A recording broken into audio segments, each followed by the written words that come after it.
Welcome along everyone. I want to try a new format of video with you for a couple of reasons. Normally my videos are all based outside and combating weather elements and tend to be quite difficult when having a discussion like this one. So just in the middle of winter here in the UK, so outside's not really ideal for riding at the moment. And what I want to discuss is servicing costs, and is it worth getting your bike serviced by a dealer? Slightly different in this scenario because, like many of us, my number one bike, my main bike I suppose you call it, is on a PCP agreement. For those of you that live outside the UK, PCP is essentially where you enter a finance agreement with your dealer or with your manufacturer. You pay a relatively low monthly instalment, and at the end of your chosen period, when you've agreed a minimum value on the bike, then you can either make that minimum payment, keep the bike, you can return the bike to Honda, or you can use it to PX against a new one. During the PCP, most, not all, there's a very few exceptions to this one, most manufacturers will insist that you have your bike serviced with them, whichever manufacturer you choose. There's a bit of an argument about as long as your service centre is VAT registered, then they should be able to do it. That's slightly more linked towards the warranty side of things. The PCP is a finance agreement and they can put basically whatever restrictions they want in there. On the Honda one, certainly seems to me to read that you have to have it done by Honda, and to be honest I would do anyway in the first few years, just to keep any sort of warranty issues away and any recalls and bits and bobs like that. So that's what a PCP very loosely is. I'm on a 4-year deal with 6,000 miles a year. At the end of the 4 years, obviously, if we're below 24,000 miles, that's going to give a slightly higher value than the initial agreement with the PCP, and that should give me some options. So this is the third year I've had this cross tourer. Just finished year 3 with it, so I'm into my final year. And I had my bike serviced by Honda just a few weeks ago now, 6th of January. You might be able to see on there. And what I want to cover is what actually you get for your money, and then at the end we'll talk about the final cost. So hopefully you should be able to see it, and the steel rule is not reflecting too badly. So item number 1 is the fuel line, which is an inspect. Item number 2 is the throttle operation, which is an inspect. Item number 3 is the air cleaner, not touched on this service. Number 4 is the crankcase breather,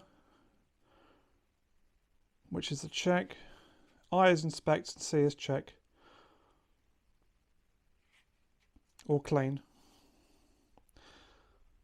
Number 6 is the valve clearances, not checked on this one. Spark plugs was number 5, sorry we missed that one, not part of this service. Engine oil, number 7, is a replace. Engine oil filter is a replace. Number 9, clutch oil filter. It's not a DCT model, this is a manual one, so it's not applicable. Engine idle speed is inspect. Radiator coolant is inspect. Cooling system is inspect. Secondary air supply system is inspect. EVAP system is inspect. Exhaust gas control cable operation. That's if you've got a flapper motor in the exhaust, which don't have one on the cross tourer. The drive chain, it's a shaft drive, so obviously nothing done on that one. Final drive fluid, shaft drive, that was done, that was inspected. Drive chain slider, not applicable because it's shaft drive. Brake fluid inspect, we'll come on to that one in a minute. Clutch fluid inspect, again we'll come back to that one. Clutch adjustment for a cable clutch. Interestingly, they've marked inspect on there, but it's actually a hydraulic clutch, so I'll assume they just mean the operation of it. Brake pad wear is a replace. We'll come on to that one in a minute. Brake system is inspect.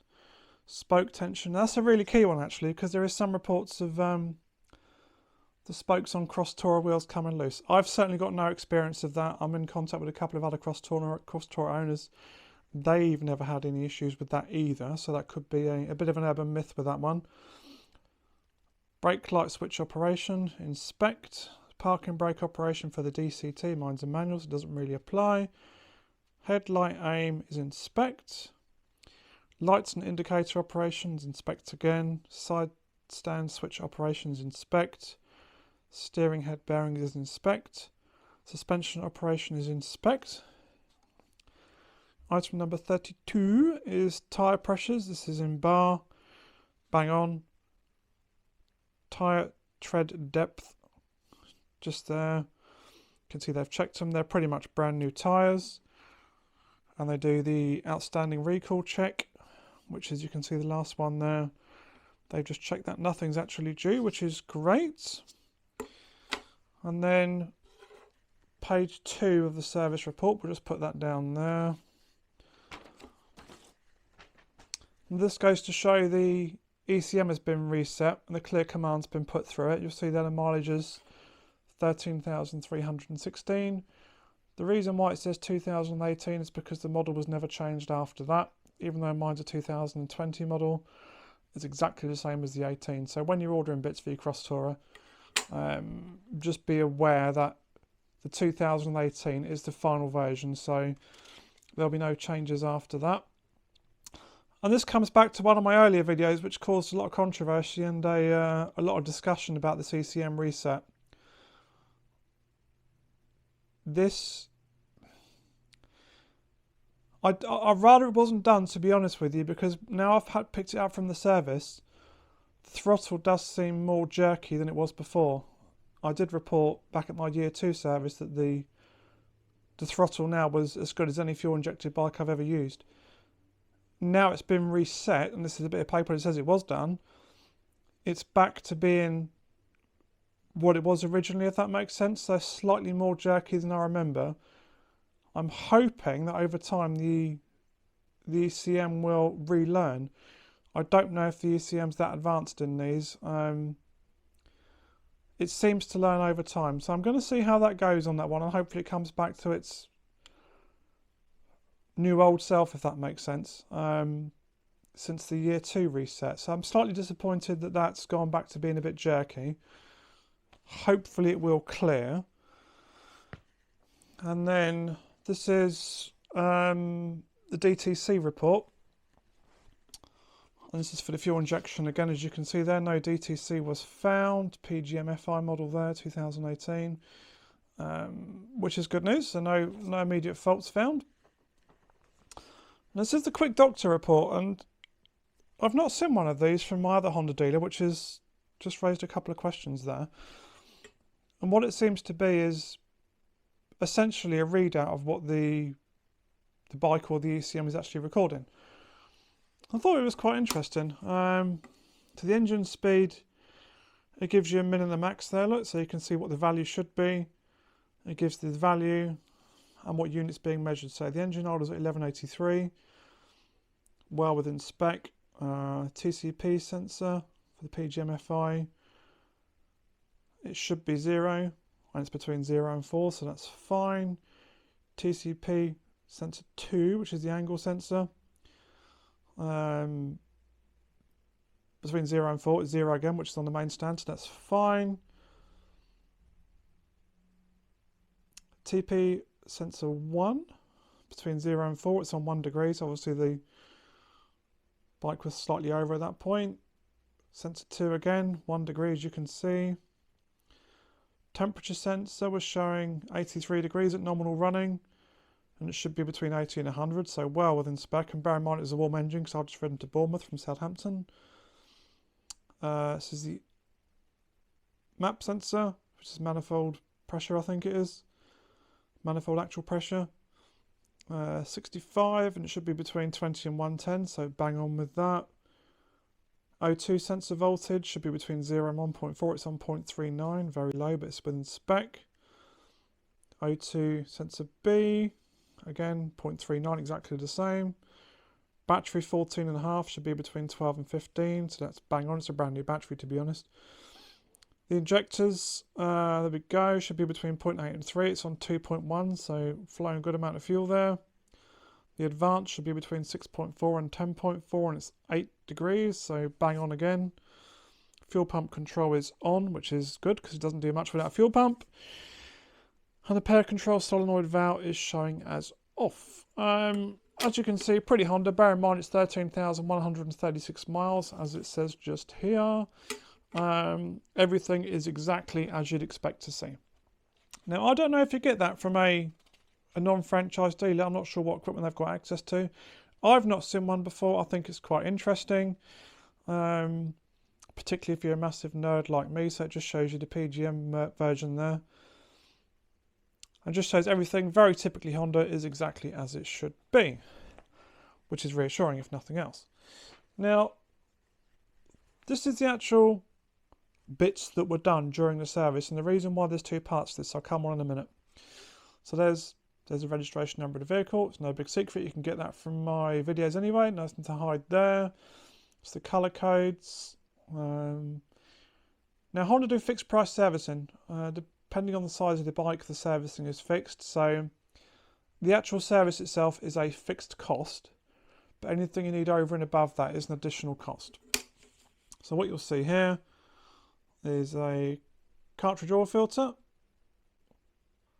£13.54, which actually is quite a good price. You can get them for that sort of price off our favourite auction site and providers, but that's not too bad. I'm happy to pay for that. There's the part number, so it's a genuine part number, even though it says it's a Waco filter.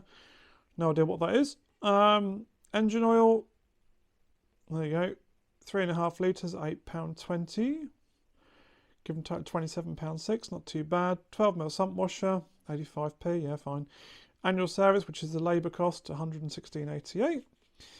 And a bit for the tax man on there, gives 190, which is the fixed price for Honda big bikes, basically. There is CC, I think it's 750cc and above. I'm not completely sure on that one, but that's the fixed price servicing, which is, it's not too bad. It's pretty reasonable.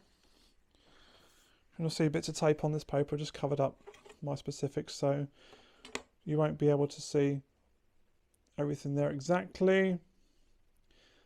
So Honda Bournemouth did the servicing. Some details about the bike. And the work carried out was check for recalls, visual safety check, annual service, MCS test and ECM reset. That's the printouts we just went through. And this is why I said I'd come back to this one. So front pads, clean out calipers, labour free of charge.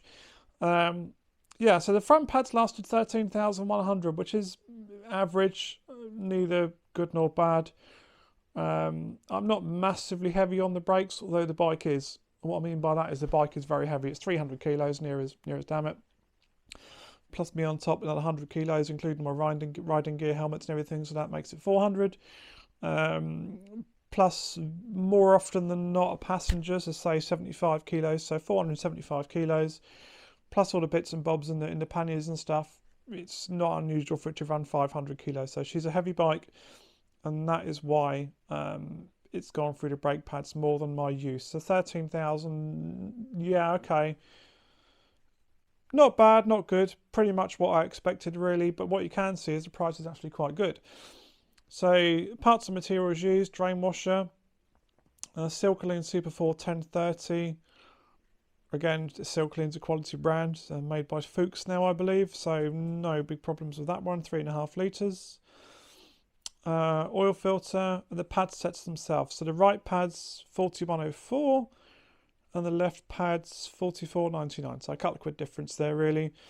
And you'll see the overall cost is 293.24. So that's the 190 for the service, plus obviously the pads, which were an additional.